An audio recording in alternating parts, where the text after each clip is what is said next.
This man is an environmental superhero.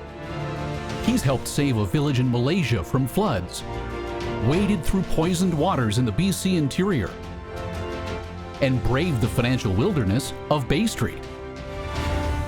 Hi, I'm Ed Quilty, President and CEO of Aquatic Informatics. How did this mild-mannered entrepreneur flex his clean tech data analytics superpowers in 60 countries around the world? How do you expand into global markets? I'm Michael Hainsworth, discovering the secrets to success in the innovation economy. 80% of the pollution coming out of industry and sewage from human waste goes back in the environment untreated. I thought this was a mission that I had to do. Historically, if you wanted to see what's happening with water, you would take a sample in a bottle and send it to a lab.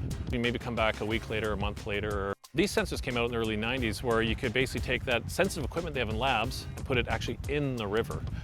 Or in the lake or in the groundwater, and they measure continuously. It's like the difference in looking at a photo versus watching the whole movie. I was like, this is going to change everything. And so a superhero CEO was born, intent on saving lives by analyzing that tsunami of data to ensure the world has clean water, and by redirecting rising rivers before flooding can occur. But the ability to leap tall startup hurdles in a single bound was not something Quilty learned overnight. Yeah, it was not an easy journey. First, I thought I didn't really have the right skill set. I didn't know about financials and HR policy. So I went back and started learning business, basically. I went to MIT and took entrepreneurial master's program. I took a boot camp for business. Do you miss not wading out there into the waters anymore? No, I don't miss it at all. I didn't feel I was making a big enough impact, and I wanted to work on much larger problems. Would you advise an entrepreneur to go global as quickly as possible? Probably not.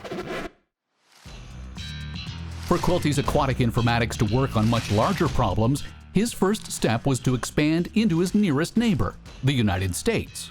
We really wanted to move globally because water is a global problem. Getting out of Canada, I think for many companies can be very hard. We actually started out mostly in the US. That's where we had the earliest success and the biggest success. And it was that first win that helped Quilty overcome that biggest pain point in going global, building your reputation.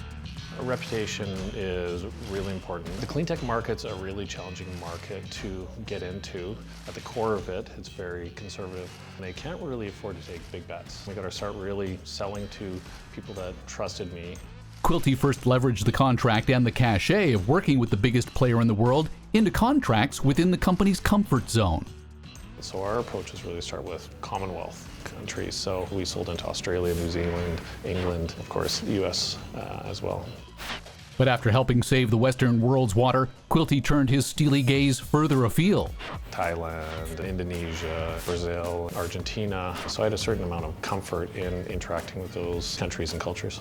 Rather than building up a relationship which can take years or decades like we've done in North America, we've leveraged partners. In Malaysia, we're in Sri Lanka, we're in Afghanistan, we're in Colombia.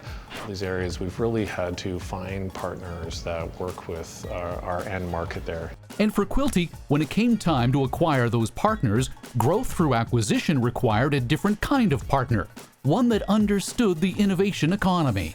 Unlike a lot of other banks we had worked with directly in Canada, CIBC was quite open to work with entrepreneurs. CIBC had this innovative DNA in them. They provided a flexible financing platform that really helped us with our strategy, which was to use debt financing, which is non-dilutive and it can be a much lower cost of money for acquiring companies. And we've acquired 3 companies in the last 2 years.